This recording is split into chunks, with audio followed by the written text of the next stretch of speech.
Massive trees blocked almost all light from the moon. When I first saw Bayonetta Origins, Cereza and the Lost Demon at the Game Awards 2022, I will admit that my mind sort of felt like ignoring it at first. After all, I was never interested in the Bayonetta series as, at the time, I wasn't too into action combat games. However, as the trailer continued to play, it certainly looked unlike any Bayonetta title we've seen thus far. So when the demo was released on Nintendo eShop, I hit the download button to see what awaited me. Before we get into the review, we'd like to thank our Patreon supporters for making this possible. Please take a second to check out patreon.com/noisypixel to support independent game journalism.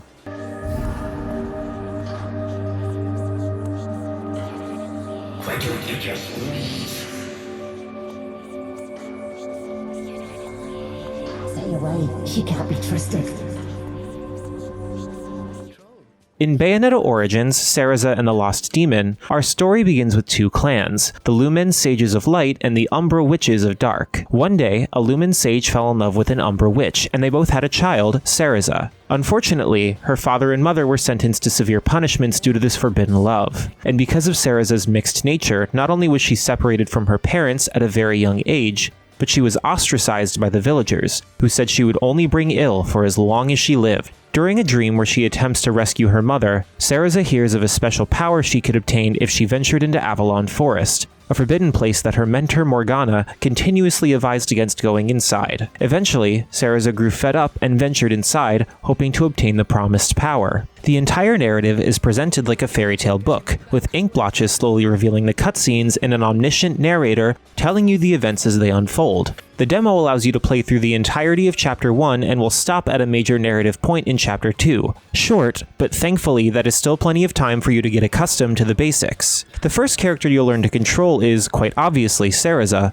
who moves with the left stick. Her Witch Pulse can seal enemies for some time and make Inferno flowers bloom. The latter requires you to keep holding the ZL button and then flick the left stick to the rhythm, which is deceptively tricky, though you can get the hang of it once you do it long enough. Furthermore, at rest points, Cereza is also able to concoct potions that will help her journey into the forest. This is where you can save the game and restore her vitality. Later on, however, a new character, Cheshire, her beloved stuffed animal, comes into play. After being possessed by a demon, Cheshire can be summoned by pressing R, and instead of moving with the left stick, he'll move using the right one. There are several instances where you must control both of them to ensure they don't get too far away from one another, because Cheshire requires Cereza's strength to survive. There are also patches that are filled with rosemary that will require you to skillfully separate the two and then rejoin them at a later path. There were two types of currencies that you could collect in the demo, but the gameplay doesn't let you go far enough to learn what they do. That being said, you can transfer this save file to the full version and continue your journey when it arrives. This quick hands-on honestly felt like I was just scratching the surface of the whole tale. Still, even as someone who isn't experienced with Bayonetta, I found myself wanting to know more about the origins of our beloved Umbra Witch, and we'll be able to see this full tale on March 17th, 2023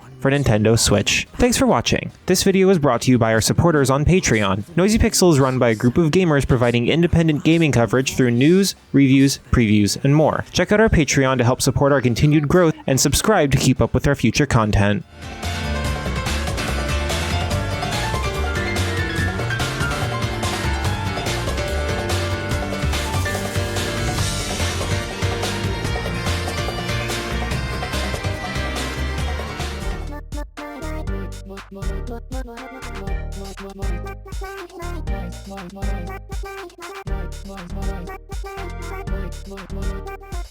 Noisy Pixel.